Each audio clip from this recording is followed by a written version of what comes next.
हिक हारी वटि 347 सूफ़ आहिनि। 153 सूफ़ हुन मार्केट में खपाए छॾिया। उन खां पोइ अॻिले ॾींहुं 278 सूफ़नि जो लाभारो कयईं। त तव्हां मालूम कयो त हाणे हारी वटि घणा सूफ़ आहिनि। मां चाहियां थो तव्हां हिन वीडियो खे रोकियो ऐं ॾिसो ई तव्हां पाण मालूम करे सघो था। उन खां पोइ पाण खे गॾिजी कंदासीं।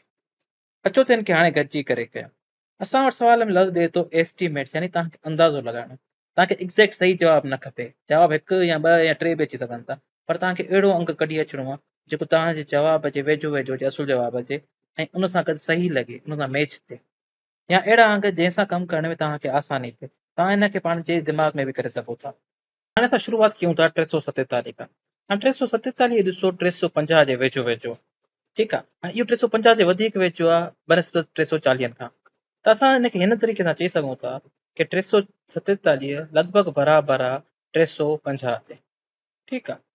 उन खां पोइ असां वटि आहिनि 153, ठीकु आहे, इहो अंक आहे असां वटि।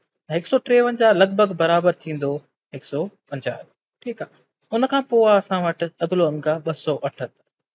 हाणे ठीकु आहे, हाणे जॾहिं असां 278 खे हुनखे मुख़्तलिफ़ रंग में था लिखूं, 278 खे असां लॻभॻि बराबरि करण लाइ असां मुख़्तलिफ़ इलाही तरफ़नि ॾे वञी सघूं था, पर असां हिनखे चऊं था इहो लॻभॻि बराबरि आहे, तक़रीबन बराबरि आहे। मिसाल हिनखे लिखूं असां 300 जे। हाणे असां इहे अंक छो चूंडियासीं? छो जो इन्हनि अंगनि खे असांखे इस्तेमालु करण में आसानी थींदी। हाणे मिसाल असां अंदाज़ो लॻायोसीं हुन साल 300 सूफ़नि खां शुरूआत कई, ठीकु आहे। हुन साल 300 सूफ़ तक़रीबन लॻभॻि, हुन मां 150 सूफ़ तक़रीबन असां अंदाज़ो था लॻायूं, एस्टिमेट था कयूं कि उन खपाए छॾिया, ठीकु आहे। उन खां पोइ उन अॻिले ॾींहुं 300 सूफ़नि जो लाभारो कयो। इहे तक़रीबन 300 सूफ़ आहिनि, ठीकु आहे। त हाणे असां हुन में 300 सूफ़ हुनखे वधीक मज़ीद मिली विया, त 300 सूफ़ असां हुन में जोड़ कंदासीं, ठीकु आहे। इहो असां अंदाज़ो था लॻायूं, 300 सूफ़ असां जोड़ कयासीं।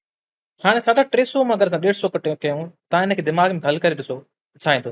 हाणे 350 मां 50 कट कंदव 300 बचंदा, 300 मां 100 कट कंदव, तव्हां वटि जवाबु ईंदो 200। ऐं 200 में तव्हांखे जोड़ कंदव, जॾहिं 300 200 जोड़ 300 तव्हांखे जवाबु मिलंदो तव्हांखे 500। ऐं 500 तक़रीबन हुन वटि सूफ़ बचिया। जेको इहो असांखे जवाबु मिलियो, इहो एस्टिमेटेड मिलियो, यानी अंदाज़ो कयोसीं। अंदाज़नि असांखे माना हिनखे 500 सूफ़ बचिया हूंदा, ठीकु आहे। तव्हांजो जवाबु हिन सां मुख़्तलिफ़ बि अची सघे, छाकाणि त तव्हां हिनखे जेको राउंड ऑफ कयूं पिया, असां लॻभॻि बराबरि कयूं पिया, तव्हां हिनखे ॿिए तरीक़े सां बि करे सघो पिया। 343 खे तव्हां 300 जे या 340 जे बराबरि करे सघो पिया, ऐं तव्हांखे अंदाज़ो ई लॻाइणो हुयो हिन में।